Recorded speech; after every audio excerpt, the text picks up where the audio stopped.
Monthly Roundup number 39, February 2026, by Zvi Maushowitz, February 18, 2026. There really is a lot going on these days. I held off posting this because I was trying to see if I could write a net helpful post about the current situation involving Anthropic and the Pentagon. Anthropic very much wants to help DoW defend our country and make us strong. It is clear there have been some large misunderstandings here about how LLMs work. They are not ordinary tools like spreadsheets that automatically do whatever the user asks, nor would it be safe to make them so. Nor do they predictably adhere to written rule sets or take instructions from their CEO in a crisis. And they are probabilistic. You do not and cannot get absolute guarantees.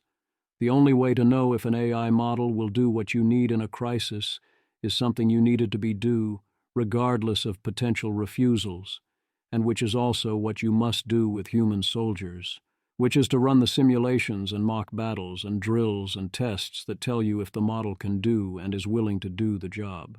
If there are irreconcilable differences and the military contract needs to end, that would be a shame and a lost opportunity, and hopefully both sides could help ensure a smooth transition, but that would ultimately be fine. OpenAI and Google are waiting as qualified alternative suppliers.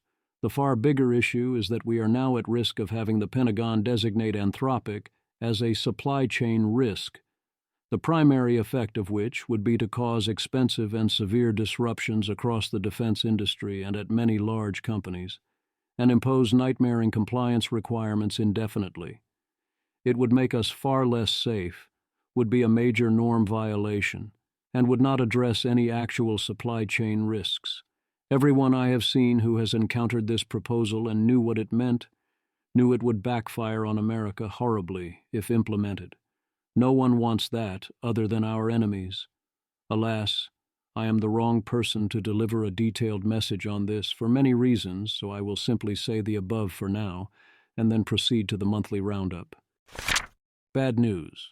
Pete Buttigieg wants to change the Constitution to strip corporations of personhood and to say money is not speech, which are no good, very bad proposals in ways he most definitely understands. This most obviously is not going to happen, but to the extent he was still on it, this essentially takes him off the list of people who won't propose catastrophic policies. Hotels are getting rid of proper bathroom doors, with the new barriers often not even being fully opaque or all that soundproof. This is cost-cutting gone utterly insane, and it makes zero sense to me. I've never felt the urge to spend more for a 4- or 5-star hotel, but I'll be damned if they try to say 1% of space by not having a bathroom door. Seriously, what the hell? Not only should we not pass laws against price gouging, Stephen Godofsky is actually correct that we should make it mandatory to avoid empty store shelves, since stores will otherwise refuse to do it because of reputational risk. I mean, no, we shouldn't actually force them, it's not worth an intervention. But it's funny to notice that the market failure actually runs the other way. And yes, when there's a 2-day storm, the grocery stores will look like this. Image. The image is a screenshot of a social media post showing 2 photos of a grocery store with produce shelves nearly empty, with only a few scattered items and price labels visible. In the right photo, a person is bent over near rows of bare wooden shelves under bright store lighting. I agree that panels tend to be low effort. On the other hand, that is a lot of the charm. You can rope me into a panel far easier than getting me to make a presentation. Mostly I agree that you want to be doing presentations and fireside chats instead, unless the panel is designed to get sponsorship money. Government working. Somehow I need to put this here despite my extreme aversion to doing so. I affirm my opposition to the American government straight-up murdering people, and my call that people who commit straight-up murders be convicted of murder, especially if there is video of them committing what is clearly a straight-up murder. And I add a call that the government not actively seek to destroy evidence relevant to potential murder investigations. This applies on the high seas. It also applies in American cities. I also affirm my commitment to a whole slew of basic civil rights, the right to a lawyer and due process of law, the right to not be indefinitely detained for no reason, the right to walk around without your papers, Your right to not get physically attacked or tortured, including while in official custody. Your right to freedom of speech and to film what is happening to you. The right to bear arms. And my opposition to those who violate them, and to those who knowingly fund and enable such violations. I also oppose the government lying to the people, or attempting to smear murder victims, or engaging in witness intimidation, or forcibly cutting off access to such crime scenes, or trying to use such actions as a form of extortion or punishment of a particular area or its government. It also extends to creating conditions likely to lead to bad shootings that kill people even if they aren't straight-up murders, or attempts to lie about what happened and the nature of the victims, and to cover it all up. I believe that government public communications lying to the public should, with notably rare and specified exceptions, be criminally illegal, and that our laws on this are inadequate and must be updated. I leave the fact question of how much of this happened or is happening to others. Alex Tabarrok asks, when should you resign if you are part of an institution doing harm? Alex Tabarrok. Resignation keeps your hands and conscience clean. That's good for you, but what about society? Utilitarians sometimes call the demand for clean hands a form of moral self-indulgence, a privileging of your own purity over outcomes. Bernard Williams's reply is that good people are not just sterile utility accountants. They have deep moral commitments, and sometimes resignation is what fidelity to those commitments requires. So what's the right move? I see 4 considerations. Complicity. Are you being ordered to do wrong, or usually the lesser crime of not doing right? Voice. If you stay, can you exercise voice? What's your concrete theory of change? What can you actually block, document, or escalate? Timing. Is reversal possible soon, or is this structural capture? Are you the remnant? Self-discipline. Will you name the bright lines now and keep them, or will just this once become the job? I have not been put in a position to make such a choice, but from a social point of view, my judgment is that at the current time, voice is needed and more effective than exit. Often my view is that don't resign but do the right thing and take bold risks with zero regard to whether you are fired, since you almost quit on the margin anyway, and you make them either change or eventually fire you, is usually superior to resigning if you can do it, the exception being if your resignation would send a super strong signal. It's even reasonable to actively take a job with that intention. But there are few who can do it. Staying does tend to enable the harm that is happening, and resignation beats complicity. One instinct is that if resignations would not be a way of exercising voice, as things are so far gone that no one would notice, then staying won't give you voice either. I also believe that we should not police the failure of a particular person in private life to speak up on a particular issue they are not directly involved with, basically ever, even if they are speaking up on other issues. Saying you talked about bad thing X being bad but not about bad thing Y is a terrible anti-pattern. It goes nowhere good, and we have seen how out of control it can quickly get. Saying you are going to cap credit card interest rates is popular. Actually doing so at a number like 10% would be terrible economics, and also, once people see the results, unpopular. So yes, I do appreciate Trump's strategy of saying he'll do it, popular, and then not doing it, also relative to alternatives, popular. California remains in crisis over the proposed wealth tax. Mike Solana can be many things, but also he talked to 21 billionaires. 20 of them are potentially impacted, and all 20 have either already left or are preparing exit plans. None of them believe that this would end with billionaires, nor would it, nor does even the law as written stop there. Once the bell is rung, either you have to definitively unring the bell such that it can't be rung again, or remaining in the state while holding substantial wealth, or running a business that could get you substantial wealth, is untenable. The scariest part of this is that this flight is likely a victory for those proposing the tax. For many, this was never about revenue. It was about hurting or driving away their enemies, and they have already accomplished this. We are all poorer for it, most of all California.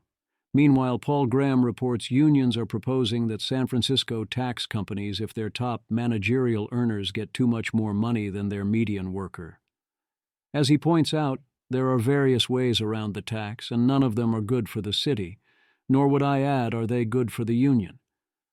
Punishing companies for hiring workers does not seem like a good idea, but what do I know? The free speech situation in Europe is even worse than you think, writes Greg Lukianoff. I already mostly understood what he found, and in many cases I've actually seen worse. But yeah, it's insanely bad. Greg Lukianoff, a Norwegian lesbian artist, posted that men can't be lesbians. The police opened a hate speech investigation with a possible 3-year sentence. The message is clear. Disagree with state orthodoxy, risk prosecution. As in, if I lived in such places, I would perhaps feel I had to flee levels of bad. Definitely, I could not do my job as a writer levels of bad. I agree that the dynamic involves Group X is now in our circle of concern, so we will censor statements that offend, belittle, or endanger members of X. But this seems like it obviously is not about that, because we didn't used to do this for old Groups Y that were already within our circle. Y is causing anxiety in someone else your legal problem. What's going on is something distinct from X's are people or X's matter. There seem to be a lot of cases where X's can call for the death of all Y's and mean it, and that's legal, but a Y can't make an X anxious without being arrested and get bigger penalties than for many serious violent offenders even when they're caught. It also makes it very difficult to catch even widespread actual criminal activities if you cannot discuss them and the police won't pursue them. Arthur B. reminds me of Priti Patel, proudly saying they were looking forward to end the free movement of people once and for all. There's certainly a willingness from UK politicians to frame their policies the way you'd expect their staunchest opponent would describe them. Zam Ashworth-Hayes, Shabana Mahmood, UK Home Secretary, her vision is a panopticon where the eyes of the state can be on you at all times.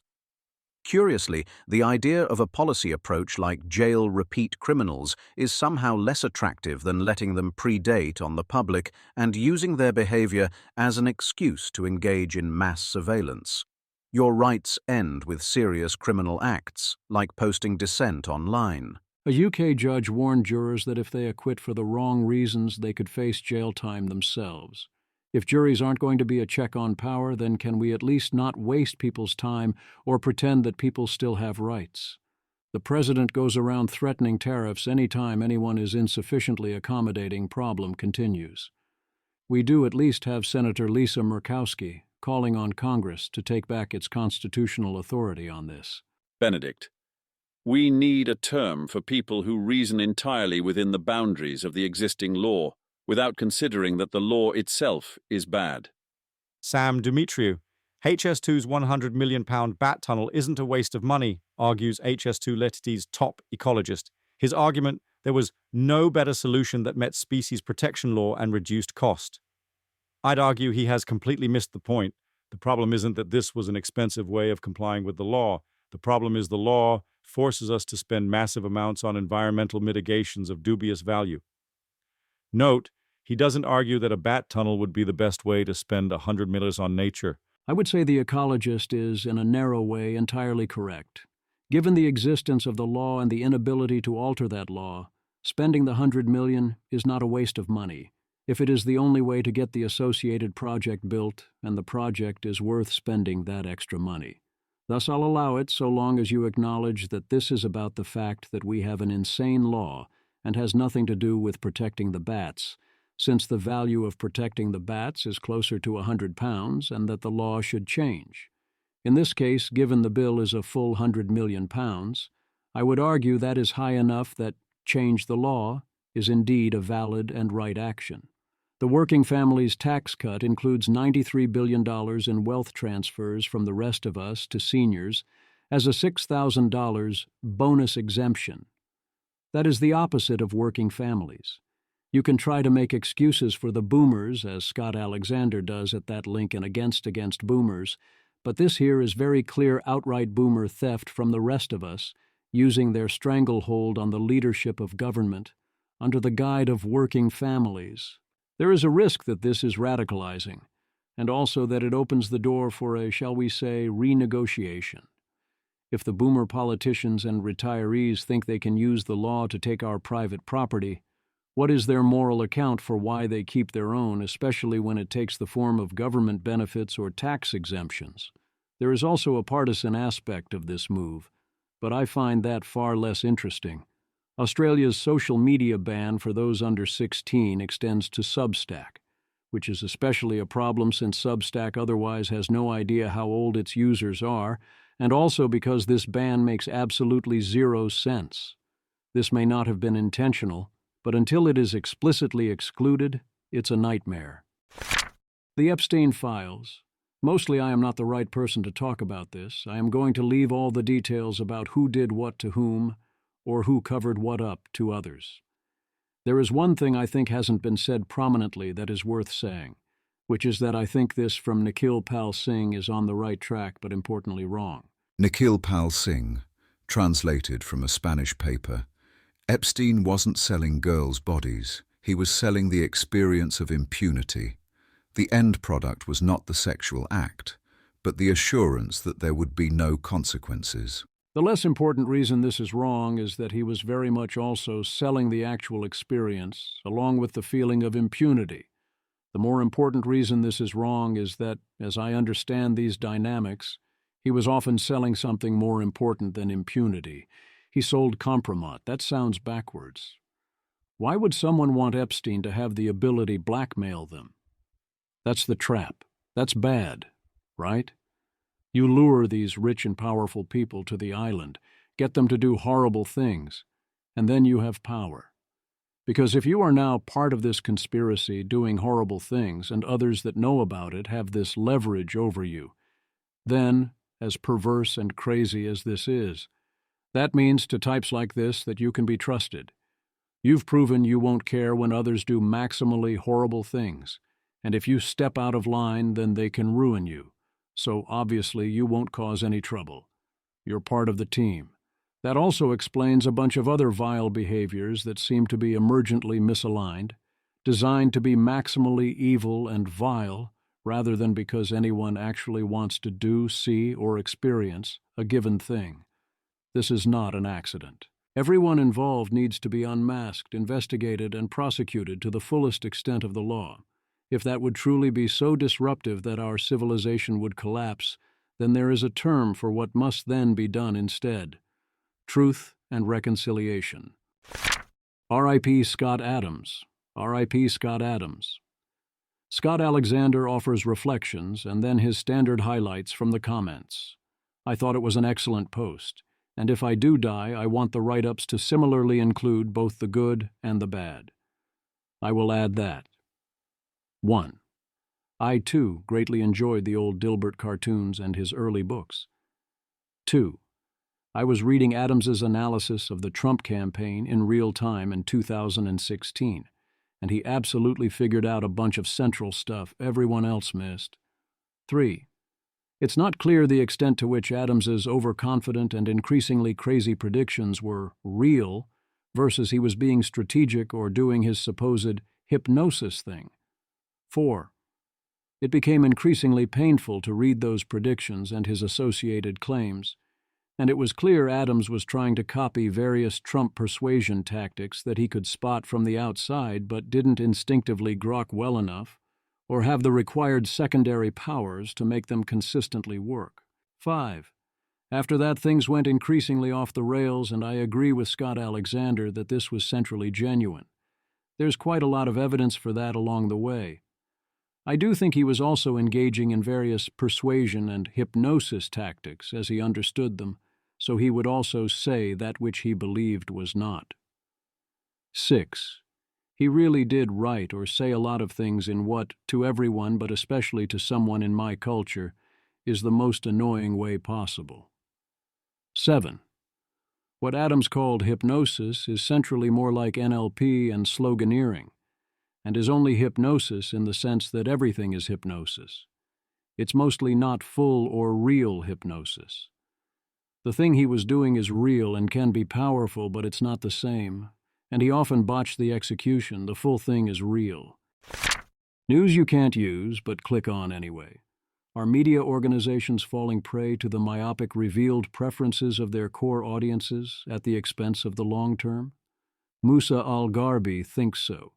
It would make sense that they would end up too focused on today's hit counts and on the squeakiest wheels, and neglect the long-term impact on reputation and ability to provide value.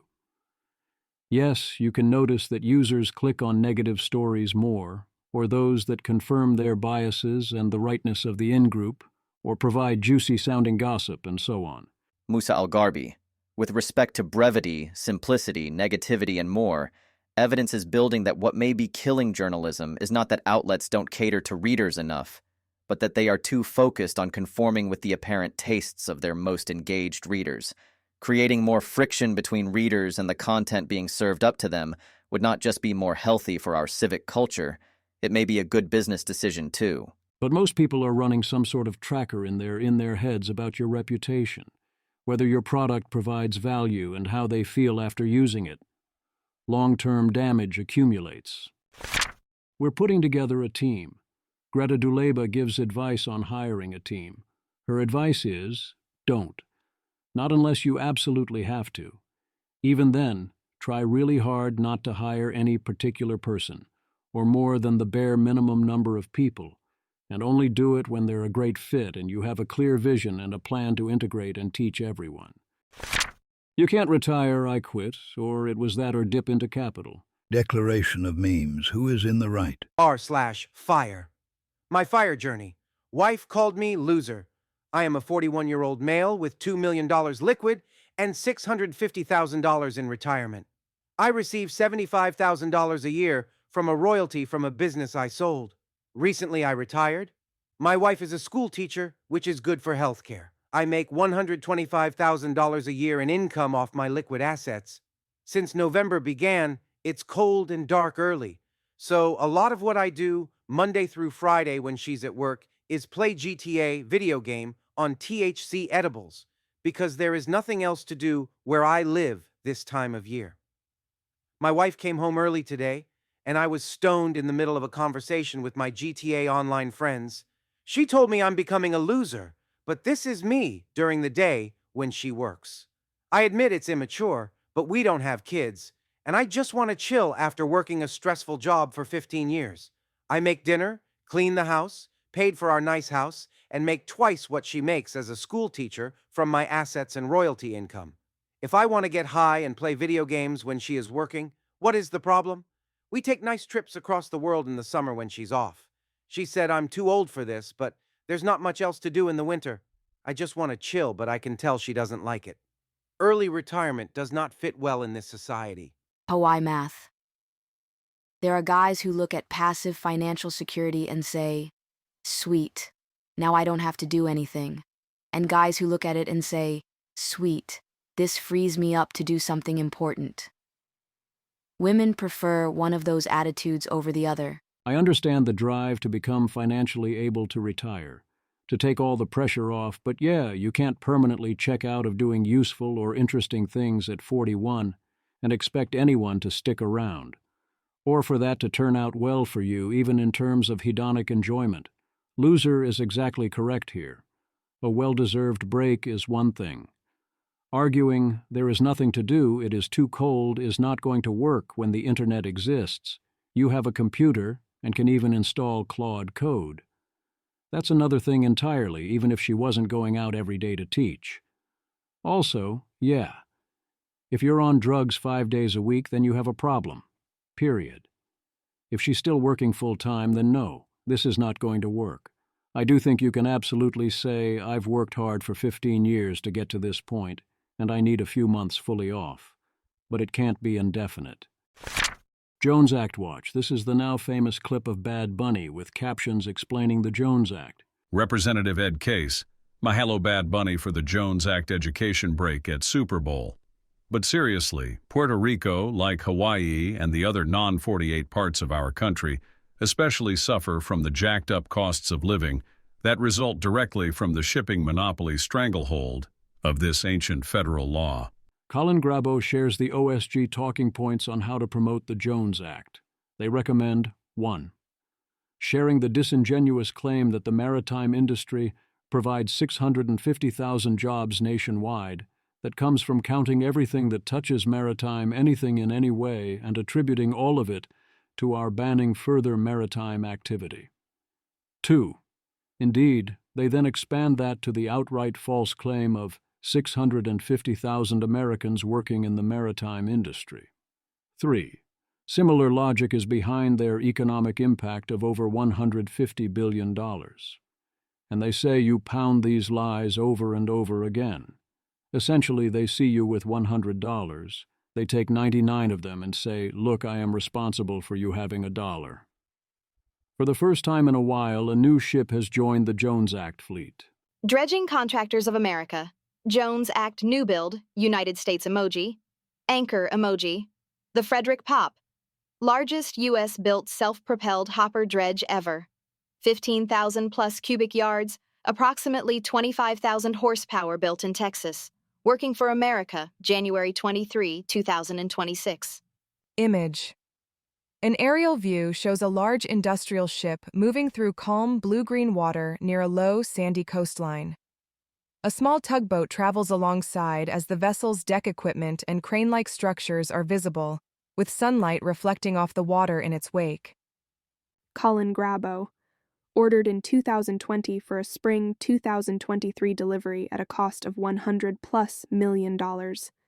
Now being delivered in 2026 at a cost of $200+ million. Another Jones Act embarrassment. Colin Grabo.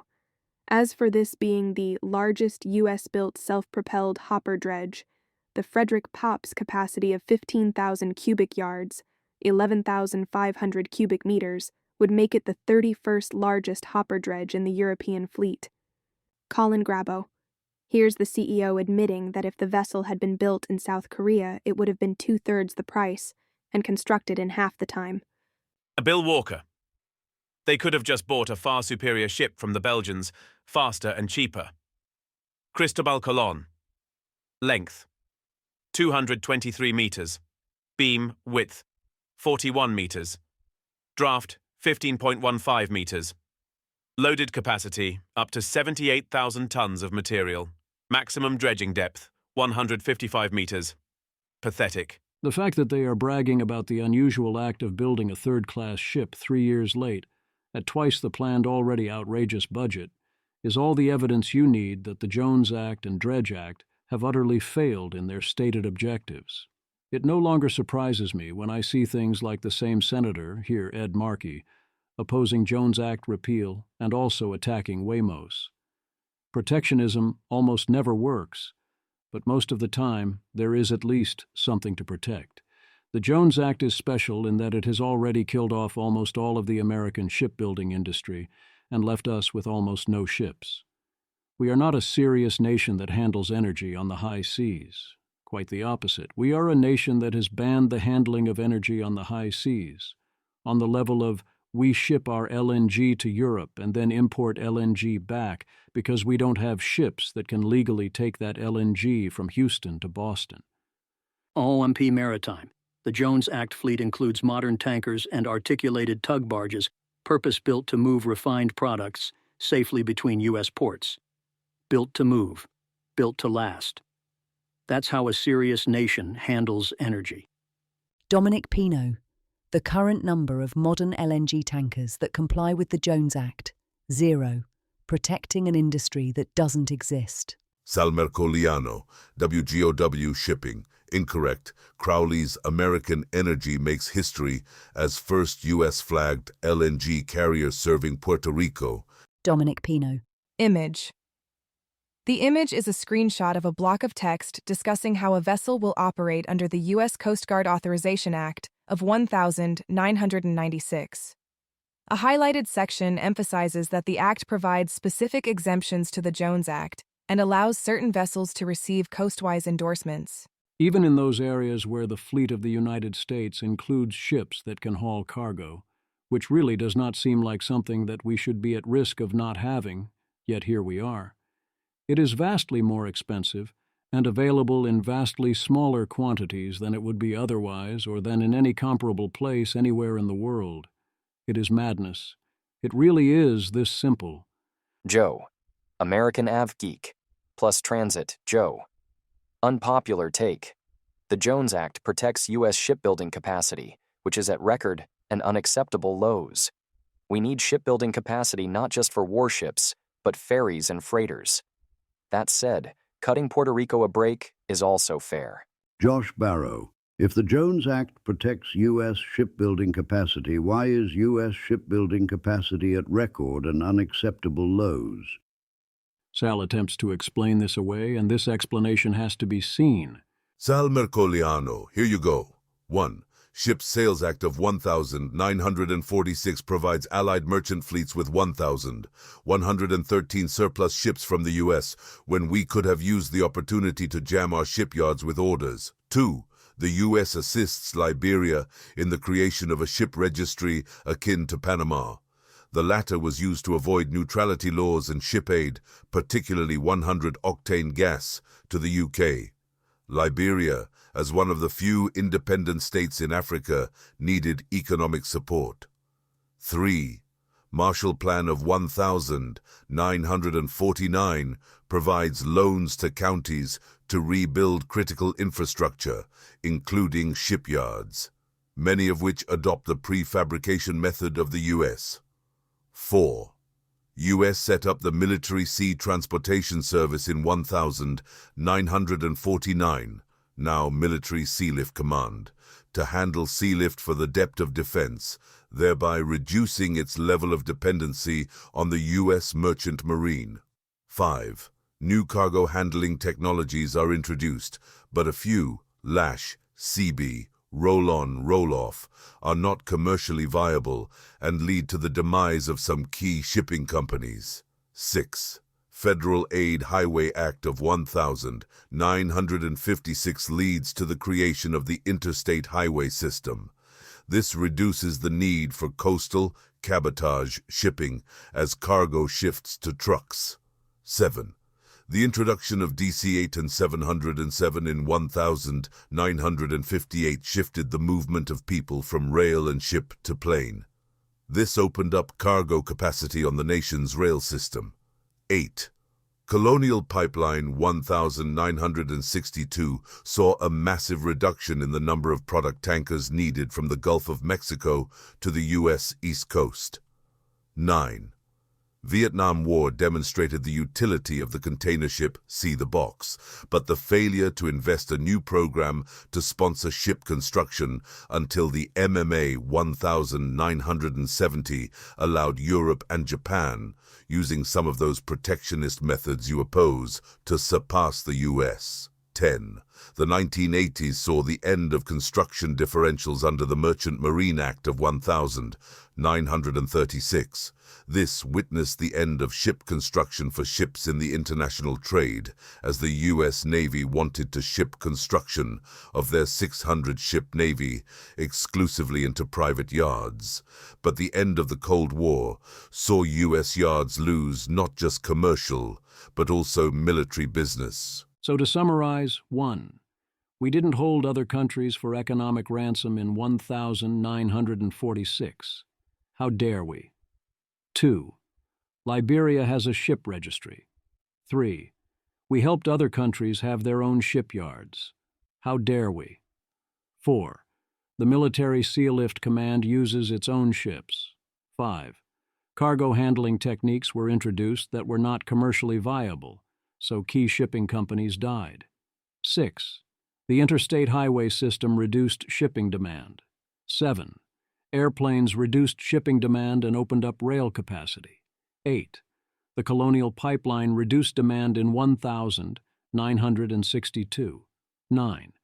The U.S. government did not pay for the development of container ships in time. 10. The U.S. Navy stopped subsidizing the commercial shipyards. A lot of this is trying to say, oh, we have roads and trains and pipelines and airplanes, so who even needs ships? The rest, aside from number 2, which is deeply silly given the vast number of similar alternatives and that it's irrelevant anyway, is you didn't give us enough money and subsidies and didn't extort or exploit our allies enough. And that all explains why we have approximately 0 shipbuilding and 0 ships, and we should keep having approximately 0 ships to protect that approximately 0 shipbuilding. It keeps us strong, you see. Variously effective altruism. Coefficient Giving renews its grant the GiveWell's recommended charities, upping its commitment to $175 million for 2026. They expect a bigger growth in general grant-making, since Good Ventures assets are up 50% in the last 2 years. Scott Alexander provides various arguments against the other people's money argument against foreign aid, where people want all taxpayers to fit the bill rather than donating the money themselves. This is a classic free rider or coordination problem, and most people are not libertarians. And also, a lot of aid is about strategic national interests. Scott Alexander is very good at finding such arguments and exploring them at length, and I think here he gets way too clever. There's no mystery to explain. I also think the large reference class of what Scott does here, where he suggests labeling a box on your tax return, I request to cancel my participation in foreign aid this year and receive an X tax refund. I understand this will result in Y amount of preventable death and suffering is rather obnoxious and toxic, and if everyone in EA-related spaces stopped doing it, that would help. Facts are very much not in evidence, and oh boy, do you piss people off when you talk like that. They took our jobs and now I can relax. Note that this graph is only from 7.0 to 8.0. The moves are not that big. Robin Hanson, if you are happiest when you are least impressive, influential, helpful, or desirable, do you really want to be max happy? I.O. Men are happiest when they don't have a lot of responsibilities. Image. The image is a line chart showing mean happiness scores by single year of age, with separate lines for men and women. Happiness dips from youth into midlife, rises sharply in the late 60s to a peak around the 70s, then gradually declines into the late 80s and 90+. It's not as simple as not having responsibilities, but yes, there is a substantial jump upon retirement, followed by declines as aging makes your body stop working. But the declines, then, are remarkably small. I have a hard time believing people at 90 years old are actually happier than they were at 50. Mostly it says happiness changes little. While I cannot condone this, I recommend Bits About Money on Fraud Investigation. The central message is that fraud is a policy choice. We choose to stop being idiots and victims, although the optimal amount of fraud will remain not zero. We have various get rid of most fraud switches, and we choose not to press those switches. We have overwhelming amounts of Bayesian evidence we can use to identify or evaluate potential frauds, including that the same people keep committing the frauds over and over. They follow many basic patterns and use the same supply chains, and that most frauds collapse if you do basic probing for internal consistency. In contrast to our very expensive current required mechanisms like AML and KYC that do relatively little, these alternative methods would have trivial costs compared to the fraud prevented. Peter Thiel claims all trends are overrated, which one files under the category all generalizations are wrong. What he's actually saying, as is often the case when Thiel says something superficially crazy, is something smarter. He's saying that if someone claims their business is part of a trend and tries to use a bunch of buzzwords, rather than telling you what makes them unique, then nothing makes them unique, so run. I essentially agree that it is very hard to sustain a middle path for Jewishness, and I would extend this to other similar cultures or religions. You either go fully secular and assimilate, or you heavily invest in staying distinct, which involves a lot of time and focus. The full version is sustainable across generations, and the middle path essentially isn't, so the kids have to pick a side. Some are creating analog rooms where no screens are allowed. File this under things that seem cool for those who have substantially more space than I do. Tyler Cowen podcast with Frank Fukuyama, full of disagreement. Good news, everyone. SpaceX pivots from saying they are focusing on a city on Mars to saying they are focusing on a city on the Moon, which is a much more realistic goal. Wise, regardless of the level of seriousness about either of them. Investors are presumably valuing it at $1.25 trillion for entirely distinct reasons. Department of Energy proposes a categorical NEPA exclusion for advanced nuclear reactors. Let's go. IFP proposes the Freedom Act to create permitting certainty and prevent politicians from shutting down project types they disfavor. Maxwell Tabarrok offers brief thoughts on Christopher Alexander's The Timeless Way of Building. I'm sad that the architecture sequence got lost to time due to conflicts with writing about AI. I think Alexander was spectacularly right, remarkably often on both details and principles, although he got a lot systematically worse when he dealt with macro questions rather than micro, and tried to hang on to wrong or obsolete impressions of how to organize an economy or wider area, or lets his collectivist streak interfere. But his micro-observations are scary good. If I had to point to one key insight, it is that our lives are largely made up of repeating particular patterns, and what is around drives you towards particular action choices. So instead of thinking generically, you should engineer spaces around making the patterns you want to happen more often, in the most positive ways. Despite the associated tax incentives, rich people mostly don't borrow money against unrealized gains. That is under 2% of their economic income, whereas the unrealized gains are 29%, 40%, depending on how you count. The loophole should still be closed, but in practice it does not matter much. Use your one time. You or your accountant can say the magic words first-time penalty abatement to the IRS and probably get a penalty waived, but you have to say the words first. If you do it, then you can't do it again for 3 years, so you don't want to do it if the penalty is small relative to potential future or other penalties. But in most cases, you should have odds. Patrick McKenzie. I've never worked for the IRS, but I have definitely been that agent. It is dramatized in a few popular works of fiction, including The Incredibles. And so here is your friendly neighborhood infrastructure nerd saying, this is very real. It was, in my recollection, literally written down that we could not tell the caller about the existence of the escape hatch. Trainee, are we allowed to hint about the existence of the escape hatch?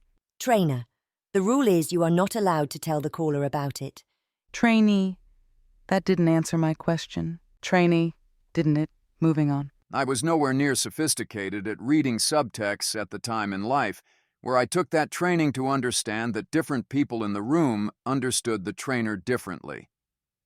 This is bizarre and perverse. Retrospective review of the written rules, which must exist, will discover that they contain a rule which the company is extremely comfortable with defending. Retrospective review of the understanding of an 18-year-old trainee is not a risk. Can you say a few more words about escape hatch? The trainee will eventually work in a call center attached to a telephone and a computer program. Clicking a button in the computer program awards the caller money from the company. The company is not willing to have its CS reps push that button for no reason whatsoever, but in its considered judgment spends approximately zero management attention reviewing the decision of $10 per hour 18-year-olds to click that button. So it trains them on a rule, and also on what the military would call commander's intent about that rule, and to the extremely limited degree it trusts its Tier 1 CS workers, trusts that they are the final authority on clicking. Note that I said approximately zero management attention. My line manager once asked me whether I understood the button. Although I did not understand why he asked that question, retrospectively, it must have been because I was anomalous on a weekly report circulated back to him, the entirety of that calculation. Yes, sir, I understand the button. Manager, and you always had a reason to click the button. Yes, sir, I always have a reason to click the button. Manager, carry on, Patrick. How costly was the button? I likely cost the company more by pressing it at the low but anomalous frequency I did than the company paid me in wages. Very within the model, right? And this is one reason why I, when talking to CS reps, sometimes whether is there a set of facts under which they have personal authority to click a button. Very few businesses specifically anticipate that question in the rule book. Hands off my phone. Remember that the Fifth Amendment protects your passwords but not your fingerprints. So as a good principle, if it is plausible the U.S. government would try to get into your phone, and you wouldn't want them to do that, don't enable fingerprint unlock. Runa Sandvik. The FBI was able to access Washington Post reporter Hanna Natansen's Signal messages because she used Signal on her work laptop. The laptop accepted Touch ID for authentication, meaning the agents were allowed to require her to unlock it. The Signal messages between Washington Post reporter Hannah Natanson and her source were set to auto-delete after 1 day, but Natanson consistently published articles directly quoting his leaks just days after receiving the information. Patrick McKenzie. I think relatively few people should have the threat model adversary as U.S. government, and they will have physical control of my person and laptop while also respecting rules. But if that is you, don't use biometrics, because they do not have testimonial privilege. My layman's understanding of the curious protection for passwords is you can't be compelled to divulge a password because you can't be compelled to testify that you own a device. That's a pretty thin read, but extremely useful for you and annoying for them, given functional FDE. The general rule for enthusiastically cooperating with government regulations is that you want a government lawyer to give your lawyer a list of the documents they require in a well-lighted conference room, and then to deliver the documents in the same. The alternative is a conversation with an armed agent of the state while you are mutually quite stressed. That will not tend to redound to your benefit, and so, while you can't necessarily pick whether the state takes a strong interest in you or yours, you can do some planning. NB.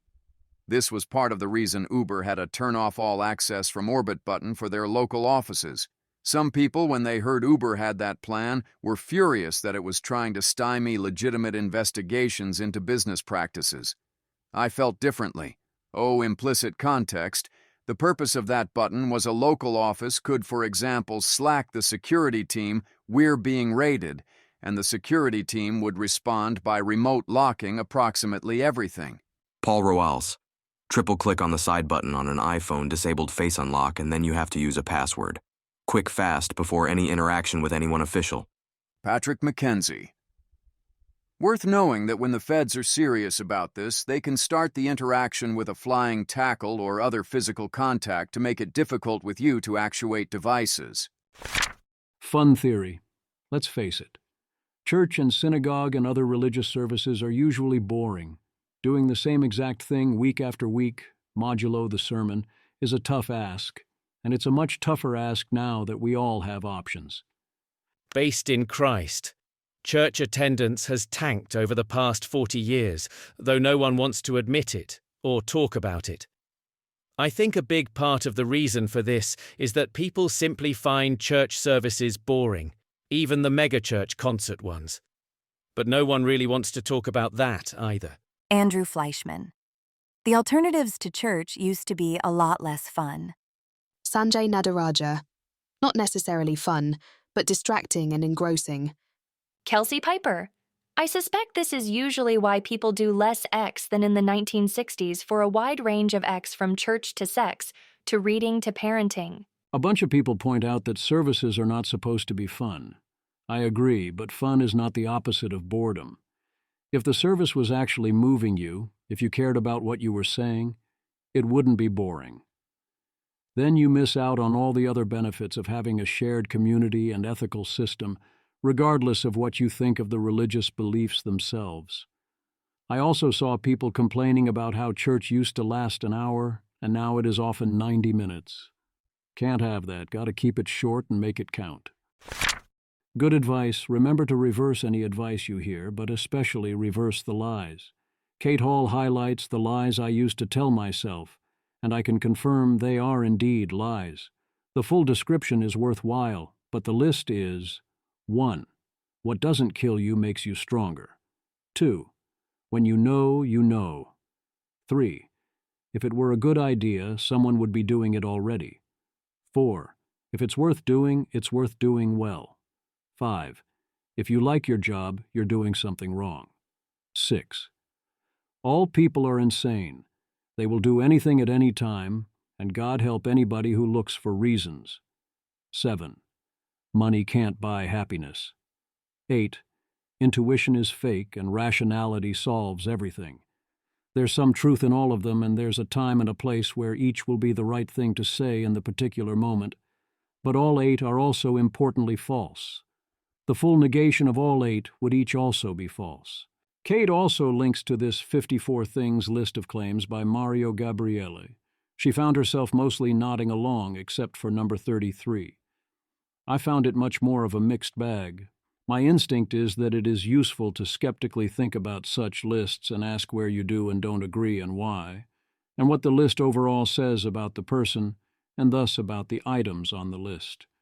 Mario also links to several other life hack lists. Alexei Guzis tells you a lot about him. Laura Deming gives us 10 mental models from 2020 that illustrates a very different focus. Nat Friedman presents a mode that you want to be able to visit, maybe quite often, but I wouldn't want to always live there.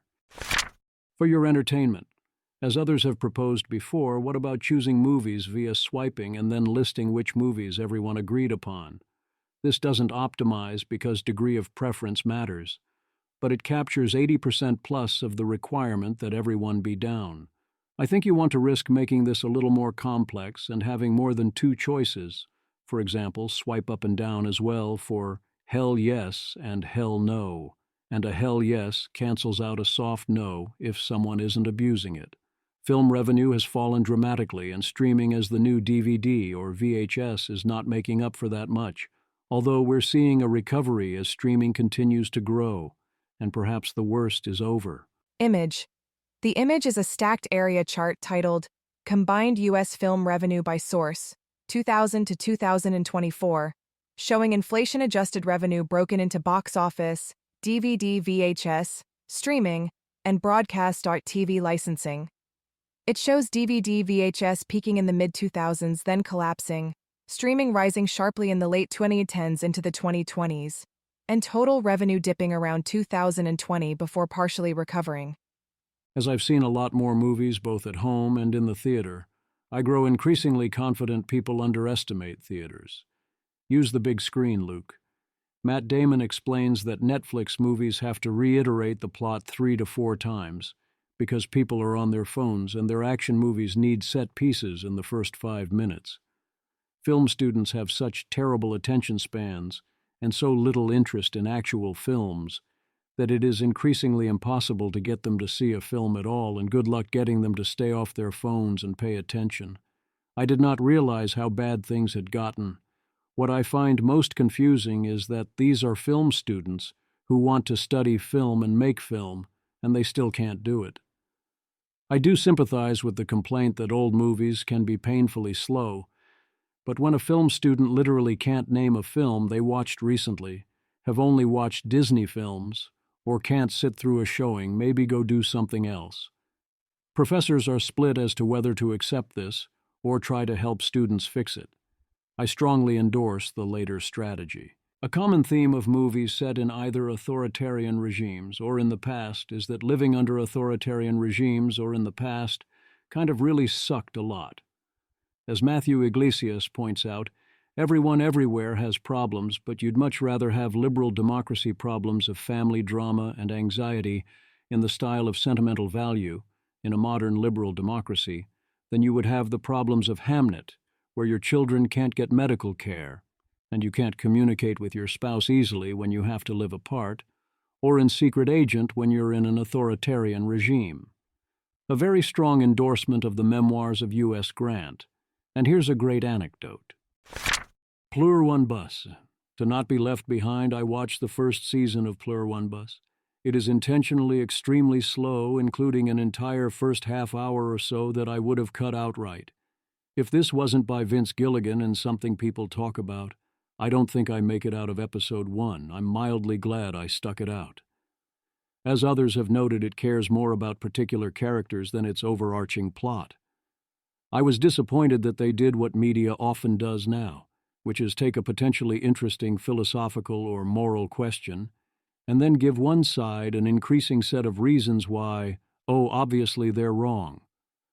A recent example that isn't much of a spoiler would be in the new Superman movie. Indeed, not only have I seen this movie before, several times as Carol puts it, Upcoming link URL itself is a potential spoiler in both directions, so if you don't want to know, don't look. I've seen this show before in quite some detail, including remarkably similar catches to tip the scales. Who did it better so far depends which aspects you care about. Gamers gonna game. Kelshi partners with Lodge Card Club to offer live betting on the outcome of streamed poker events. They're also running some rather vile social advertising of the type usually reserved for scams, in ways DraftKings and FanDuel did not stoop to. Please, stop doing this. Polymarket user creates a new account to bet on the Super Bowl halftime show, turns out to, presumably, be an insider, given he won every bet. Fond memories of Civilization Y. I tried to introduce it to my son because it is very discreet and has lots of cool things in it, as an introduction, but it ended up too confusing and requiring too much investment into knowledge. R.I.P. Kai Booty. We'll miss you, buddy. He was an amazing friend, teammate, and co-worker, always in good spirits to the end. With him, knowing he's just better than you didn't sting. We've known this one was coming for a while, and it still stings. A lot. Gaming is good for you. Taroki. Video games are 100% a waste of time, and if you disagree, you're literally just addicted. Readers added context. Studies show video games are linked to improved cognitive performance in children, better mental health, and enhanced well-being, countering the claim they are 100% a waste of time. Is this a 3D model? You have posted on Twitter 78,800 times since joining in March 2024, which means you are tweeting somewhere over 100 times a day on average. You should be more concerned with that than playing video games. 0x45. Surgeons who game make 37% fewer errors. Gamers make accurate decisions 25% faster. 10 hours of gaming slowed cognitive decline by 7 years. Action games improved reading in dyslexic kids as much as reading programs. 3D gamers scored 12% better on memory tests. Liminal warmth. Playing games have unambiguously improved my planning, strategy, and logistical skills, and when younger, vocabulary and reflexes. But setting that aside, it's also been a pretty fun hobby. Jacob, is eating chocolate a waste of time? Is frolicking in the meadows? Making love to a beautiful woman? Bitch, I'm not playing video games because it's linked to cognitive performance. I play them because they're really fun, and the beautiful women are all otherwise occupied. Taoki. Everything is a waste of time if you're brave enough. Someone refusing to lie within a context that explicitly permits lying, such as games like Among Us or Diplomacy, is, in my experience, strong evidence that the person has a strong aversion to lying. The same goes for other simulated negative actions. As with many such heuristics, this would fall apart if there was reason for someone to actively fake this attribute, but you can usually rule that out, and it almost never happens. I've been playing through the Dragon Quest II HD remakes. First up was Dragon Quest III, now I'm on Dragon Quest I, as this is the explicitly intended order. My feeling on Dragon Quest III was that it was a fun game as a remake, but it had a few key flaws. 1. As with many old games, when you fix quality-of-life issues like how you save the game or what happens if you die, or you give too clear indicators of where to go, you disrupt key balancing mechanisms. The barriers, and having to figure things out, are inherent to a lot of the fun, including needing to fight your way to a boss. 2. The new Monster Wrangler class is basically a you-have-to-look-up-the-info class, since it scales with how many monsters you catch. And it is clearly the way you are supposed to beat the game given Wild Side. Way too many of the monsters and bosses in the late game will shut you out of casting spells, which forces you to switch over to Monster Wrangler. 3. It's way too easy to randomly die in the later dungeons if you're at levels that keep the bosses interesting, in ways that don't feel fair. For Dragon Quest I, I'm not done yet, but I think it extends those mistakes and is largely a failure, because it loses the elegance of the original and tries to shoehorn in a lot of extra spells and extra story that I feel don't add anything. I get that the original was basically one long grind, but that's kind of the point. Also, You spend a lot of time during which healing during battles de facto doesn't work, which means you just have to unleash and hope you don't die. But mostly the game destroys the key tensions in the original Dragon Quest I, which is that if you push harder, you might die and have to go back to the castle and lose half your gold, and also you need to map and figure things out. I'm still going to finish, but it's kind of out of a sense of honor or obligation than that I'm having that much fun. Liv Bowery is correct. Tommy Siegel. Every relationship needs one of each, I think. Image. A yellow heart-shaped character and a green heart-shaped character sit across from each other at a table playing a board game. The yellow one says, "I love relaxing and playing a game with them," while the green one says, "Their impending defeat will be bloody and righteous." Liv Bory, know the best is when you're both green, but use that shared love language to make the experience feel like yellow. Sports go sports. Successful soccer players tend to have many exceptional cognitive skills. Discussion of the economics of the NBA trading deadline as teams respond to their incentives and find loopholes in the rules. They need to hire some of us gamers to design better rules, especially around preventing tanking, but also in other ways. Then there's tanking, where we all are talking price.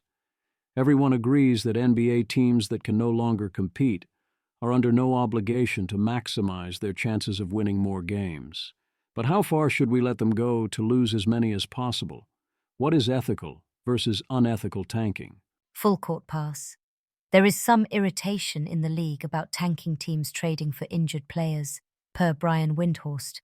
The topic of these long-range, non-competitive maneuvers was raised at a recent NBA competition committee meeting. Andy Bailey. Ending flopping and calling travels is a more direct line to a better NBA product, but everyone's up in arms over tanking. And I find it especially ridiculous that people are trying to make the Jazz the fall guy, as if we didn't just watch it work for OKC and San Antonio. David Keena. The difference. Ethical tanking, intentionally building a less talented team that won't win many games even with your best players. Non-ethical tanking. Benching your best players for the fourth quarter because they're winning. Zach Hill. I guess my issue with this construction, even if I do see what you're saying, is, say the goal is winning, not tanking. Isn't the optimal win one where you A, risk injury for your premier talent as little as possible while B, developing your weak talent as much as possible? Zach Hill. Tanking does not bother me. Does your conscience bother you? Mark Cuban has an excellent discussion of tanking and also roster design here, and an argument that the NBA should embrace tanking because it enhances rather than detracts from the fan experience. One thing he points out is the dumb fact that you then have to lie to everyone and say you're not tanking. Derek Thompson points out that if landing the next top player is way more important than winning games today, because the players are generational and there are tons of games that mostly only give you playoff seeding. So as long as losing sometimes gets you those players, tanking is inevitable. He contrasts with the NFL, where individual players are less valuable, less than he makes it out. Yes, Sam Darnold won the Super Bowl convincingly, but it turns out he's actually good at job and the QB is like a quarter of your team, and NFL teams should tank way more, but yes. I see 6 schools of thought about ethical tanking. 1. Tanking is ethical, full stop. It is the league's job to set the rules. 2. Tanking by the front office is ethical. Tanking by the coach or players is not. 3. Tanking by non-players is acceptable, but not by the players. 4. Tanking by non-players is acceptable, but only to the point of indifference to winning or putting a competitive product on the field this year. 5. Tanking by non-players is acceptable, but only to the point of plausible deniability. 6. Tanking is fine if and only if your fans approve of it. 7. Tanking is never acceptable. How dare you, sir? We can all agree that a player actively trying to lose the game is not acceptable, although if they decide to try a new play or be selfish with their stats, well, okay then. I can see an argument for all 6 positions. I think for now the answer should basically be number 6. If the fans cheer when you tank, then the NBA is the one with the problem. Ultimately, the current lottery is half measure. I see a few different ways out of this. Shortening the season would help a lot, but fundamentally, you need to make it so that teams want to win the game. I see basically two ways to do that. Method 1 is financial incentives. Put a financial value on each game. You can buy those top picks if you want, but they will not come cheap. Claude estimates that $3 million per game would mostly do the trick, and you'd have to adjust the luxury tax rate for obvious reasons. But man, that's good TV. The other solution is to take away the incentive to tank entirely. Bite the bullet. All non-playoff teams pick in a fully random order, or something else drastic. You could get creative and have a losers playoff or late-season reversed incentive for the top pick in some fashion. Have fun with it. You could also simply accept that tanking is fine, actually, and let it be in the open. The revolution of retroactive rising expectations. Zach Hill. The other thing that happens in this discourse is that people get the timelines all wrong. This is now how the 80s and 90s operated. ELI 5 question, from Ngomez 3824. Why living in the 80s and 90s seemed so much more affordable? A family of 4 used to be able to live relatively comfortably off one modest income in the 80s/90s, own a house, have 1-2 cars, maybe take one family vacation a year, build wealth, etc. What specific factors contributed to the change to today, where most young families need 2 full-time incomes just to pay the bills, and building wealth, such as buying a home, saving for retirement, paying off debt, and simply saving money, seem more difficult to achieve than it did 30 to 40 years ago? There's plenty of answers on why the financial side of things did get harder.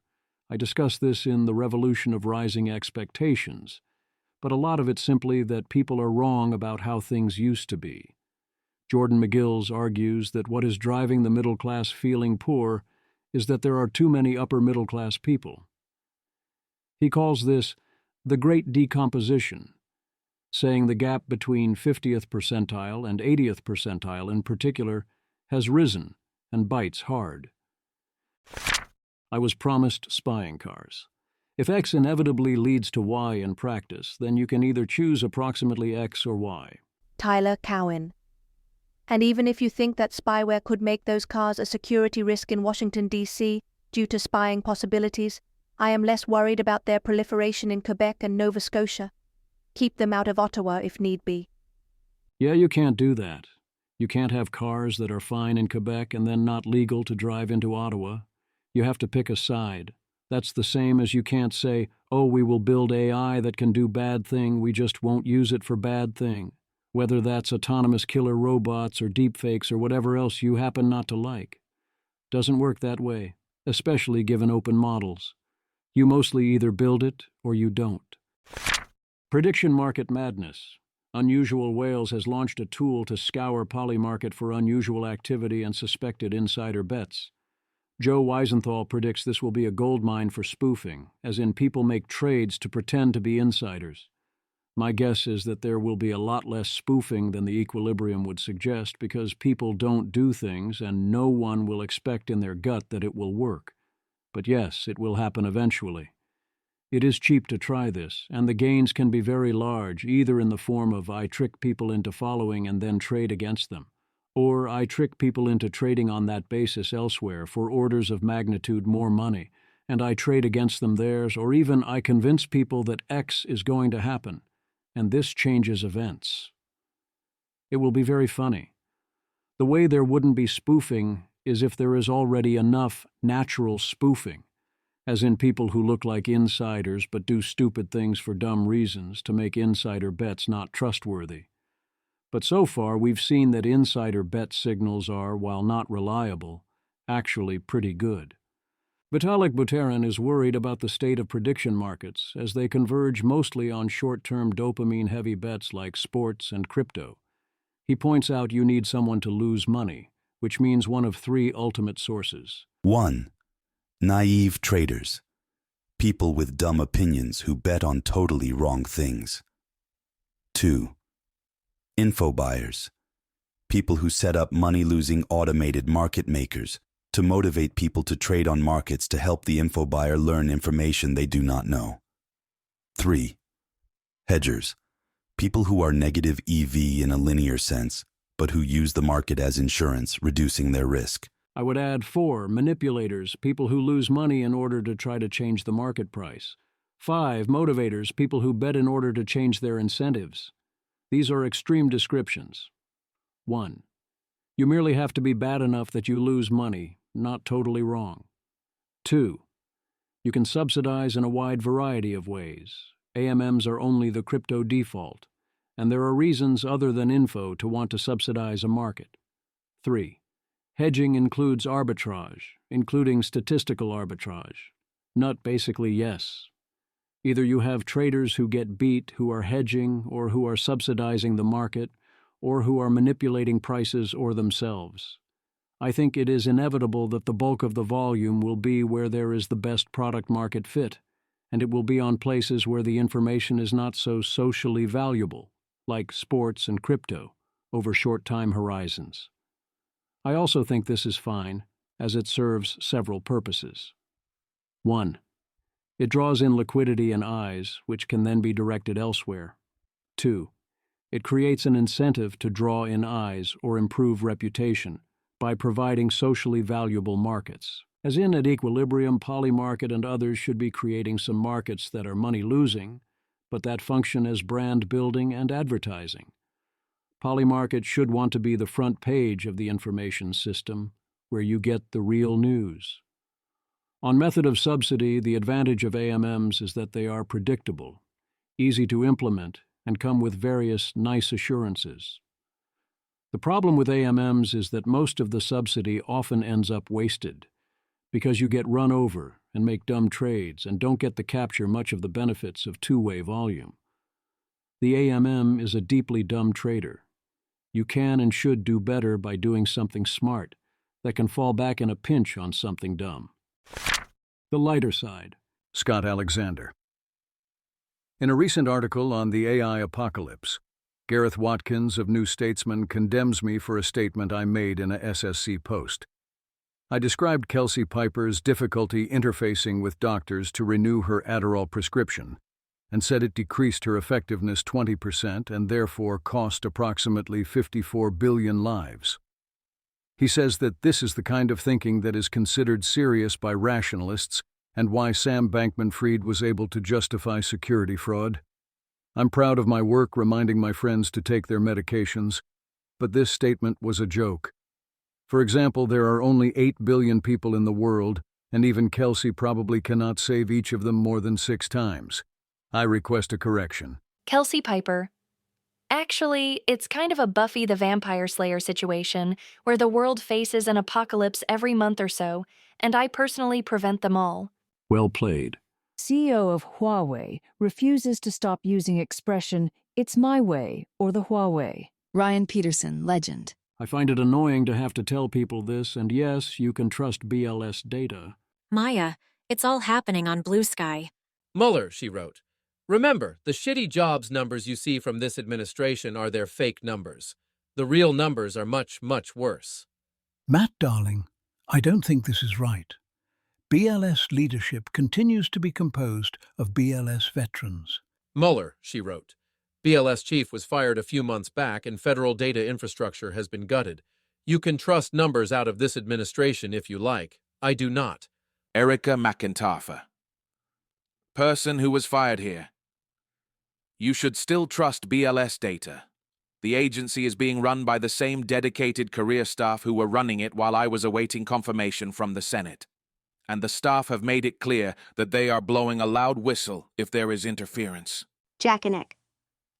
No. The head of the BLS data division is a Trump appointee, Brett Matsumoto, put into the position last summer after Trump was unhappy with the data released by his predecessor, Erica McIntyre. Matt, darling, you are replying to Erica McIntyre, the former commissioner. She's real and she's actual size. The Perfect Dark Girl. Bought another copy of Perfect Dark Zero today, and the dude at the register held it up and looked back and forth between me and it LOL. Image. A person with bright reddish-orange hair holds an Xbox 360 game case up to their face so that the cover art aligns with half of their face. The photo highlights the similar hair color and eye placement between the person and the female character on the game cover. I do respect, as Dan McLaughlin describes it, the instant classics. Image. The image is a screenshot of a social media thread showing a notice that a post was deleted by its author. Below it, a user replies, "Respect for not deleting this, TBH." And another user responds, "Why would I delete something that I stand behind?" This is a case of the no wife, no horse, no mustache principle, where you actively don't want to know what the original tweet was. The mystery will always be better. Judiana, just made an addition to my bucket list. I installed switches on my car's dash that don't do anything. When someone gets in my car, I look them in the eye, say, "Buckle up," and start flipping switches in what appears to be a purposeful order. Then I'll drive like a grandma while refusing to answer any questions about the switches. Yes, that picture is AI. No, I don't care. I don't think my wife would fall into this one. But there's one way to find out. Tom Cunningham. Cadillac tasks. I believe many estimates of LLM productivity boosts are overestimates because people are using them for Cadillac tasks, things that would take you a long time unaided, but have only marginal additional value. Jason Crawford. Isn't this confusing two different measures of productivity? You can measure amount of code produced or economic value produced, and of course those are not the same because of diminishing returns. Of course, when the code of code is reduced, the marginal tasks will be lower value. Kelsey Piper. Today, I said to a friend that I was pretty sure I could identify the century that historical battles happened in from a description of the weapons tactics with all proper nouns removed. Then, I had Claude design a quiz so I could test this. This made me less productive. Zach Hill. I just gotcha'd my wife by telling her this story and having her say, "OMG, the things men do in their spare time," and then being all haha. Thank you for the hit of superiority. Times when the apology only makes it better. Leo Kearse, an all-time classic. Ace Stylebook. We recommend avoiding general and often dehumanizing the labels, such as the poor, the mentally ill, the French, the disabled, the college-educated. Instead, use wording such as people with mental illnesses. And use these descriptions only when clearly relevant. The Associated Press. The use of the French in this tweet by the Associated Press was inappropriate and has caused unintended offense. An updated tweet is upcoming. The way things work. Joseph Brown. Whoever is in charge of TV prices should be put in charge of healthcare, education, and housing prices. David Hassani. No one is in charge. That's why they're cheap. Dave. I was telling my sister that I've been going to the gym recently, and my nephew said, "You should go inside when you get there," and I don't think I'll ever recover from that.